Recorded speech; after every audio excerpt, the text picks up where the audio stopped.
Welcome to the Gardenville allotment. Well, here we are. It's early March and Susan is she's telling me in our allotment we're going to have our autumn raspberries are going here. Right. Now they should have gone in by now, but the weather has been so appalling I couldn't get out to dig. Right. And I don't want Rosie looking down too much because she'll see just how much digging we have to do. There's just an enormous job here. I was going to say I have to do, but I think it's we have to do. I think it is a we. And great But the soil now, I mean, it's dried up now the last week or so. The soil is coming up beautifully. Now, will I just try and dig to see try and how? dig I mean, you're used to digging now, Susan. Just as a matter of interest, how hard the soil is. Yeah, you did choose to go right on top of the weeds, which will make life difficult. So what you need first of all is you need a good sharp spade. You need a good sharp spade. Yeah. Ideally you need a fork as well. Yeah.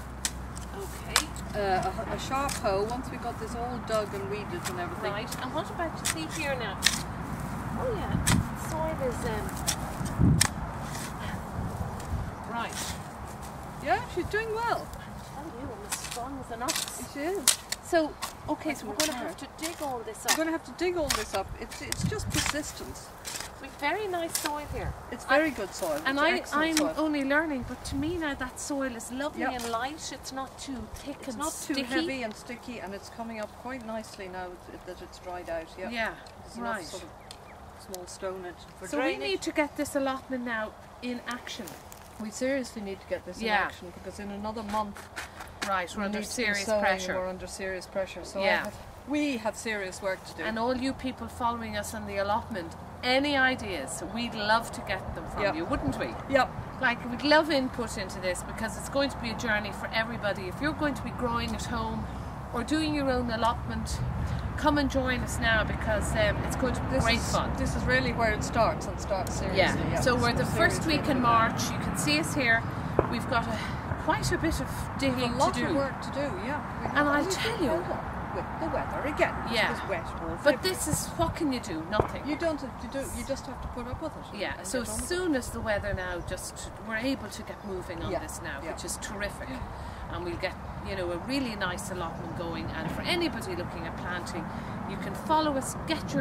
What do you get now for your early raspberries? Oh well, I mean these are going to go in and they won't get fruit now at the end of the summer. Oh yeah, no. Raspberries. Yeah, and then we'll have to cover them up once they start to fruit or begin to ripen because the birds. They're going to have.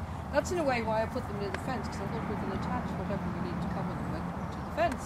So this is step number one. Step number one. So if you're going to be covering stuff, it's handy. Well, you can put. I mean, you may not have fences in your allotment, it just depends. It just happens to be one here, and I thought, well, this would make it handy. Yeah. But you can make it some sort of cage or any way just to keep the birds off them. Yeah. But we'll be doing that in the allotment, won't we? When it comes to time, I'm not having the birds getting them after all this work. And the next thing really will be putting in our early potatoes. They're already chitting. We did the thing on those. So now they are. Just a quick thing about chitting, a question that I have to ask. Do you leave the potatoes inside while they're chitting or outside? You want them in a frost-free, but not hot, and preferably north-facing, not in direct sunlight. Okay. So mine are sitting in somebody's north-facing downstairs room. Okay, I've left mine outside. Outside. The elements. They'd be better covered up all the elements. We better bring them in later today. We're in trouble already. We have had frosts, and if you leave them out and the sprouts are nicely sprouting, and the frost comes along, you just need to kill them.